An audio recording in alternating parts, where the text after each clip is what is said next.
Alrighty guys, how's it going? Just wanted to do another update on my 1968 Buick Electra 225.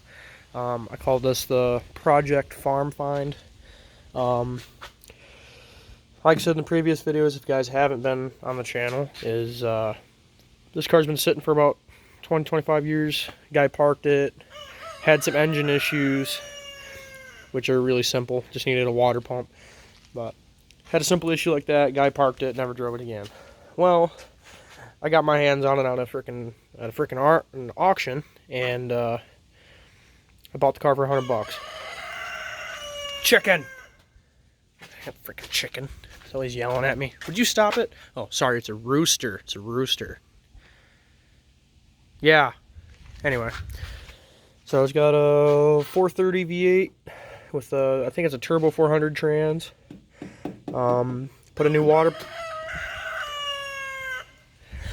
water pump on it, new belt, plugs, wires, cap rotor, put an alternator on it. I didn't have the alternator bracket, so I used these zip ties, and then I was digging through the car the other day and I found the alternator bracket. So like it bolts to this main water pump bolt there, and you can see it hooks up there. So basically that's what I did to get the engine running, charging system working, just to make sure the engine will run for a long period of time, and basically prove that the engine's healthy. Engine's healthy, doesn't smoke that bad. It's been sitting so it does smoke a little bit, but that's just because the inside of the combustion chamber is probably rust. I did take the spark plugs out and fill the cylinders up with some WD-40 and Marvel Mr. Oil just to let it seep through and get into the rings, and just try to lube up the cylinder walls a little bit from it sitting. So I did that before I actually ran the engine for a long time. The fuel system, I just took just a gallon can and just set it right here. I disconnected the fuel lines from the main tank because I know that's filled with rust. So I just hooked up some pneumatic lines which rot out from gas, but it's alright. So I just did that to get it running. I did run some vacuum lines here because all the little rubber vacuum lines to the carb were shot. The factory air intake was pretty rusty. Had a lot of water in it, so I just got rid of that, and I just put that cheap Mr. Gasket air cleaner on there. It looks really nice, but it's plastic. It was like $15, but it does look pretty nice. So yeah, I did that. I haven't done an oil change on the engine yet. I just wanted to get it running. So basically, what I've been doing now is, I know the trans works. I drove the car onto the driveway here. Reverse, first, and second, I've been able to get it into just with flat tires. The two backs actually held air, but I just put the front rims on it just because the tires were just gone. So really looking to get some rollers on it so I could actually run it down the road a little bit. But yeah, see, that one actually held air. But I wanted to go ahead and go through the interior and gut it out a little bit just to see how much floor work I had to do. And you could see there's a lot of no floor right here. It's just gone. So I'm going to have to strip out both seats. The back's actually there's no holes in the back at all. But I'm just going to strip out, take both seats out. I'm going to cut out the floor, at least the front half of the floor entirely,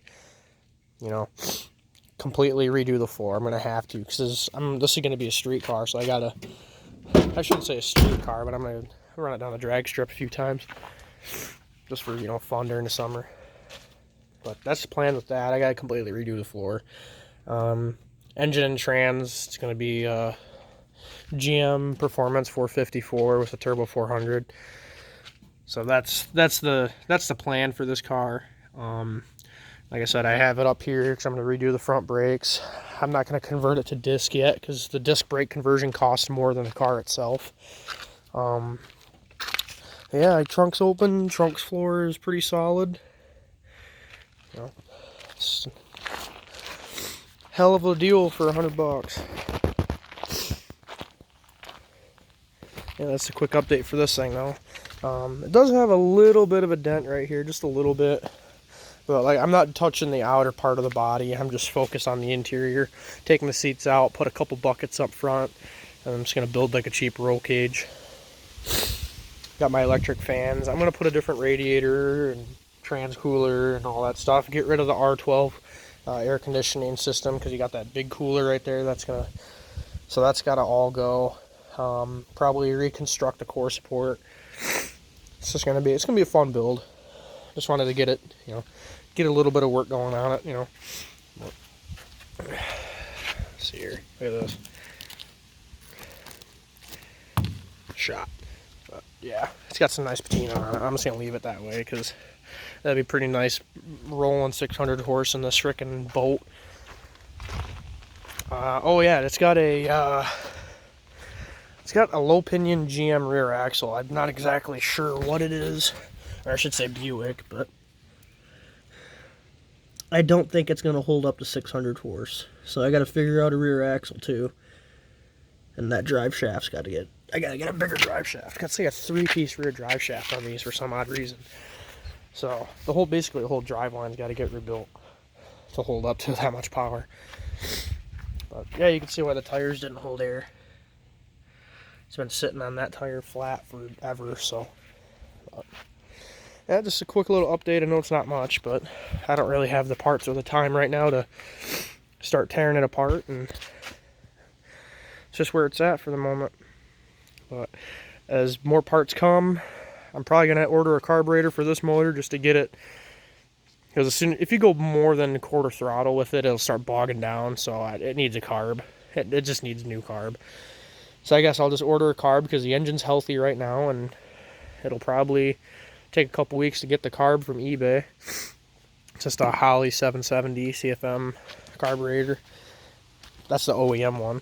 But yeah, we'll probably just do that. I'll get a video of that, me installing it, and I'll see about getting some tires for this hoopty. But as more parts come, I'll definitely show you guys here in the future.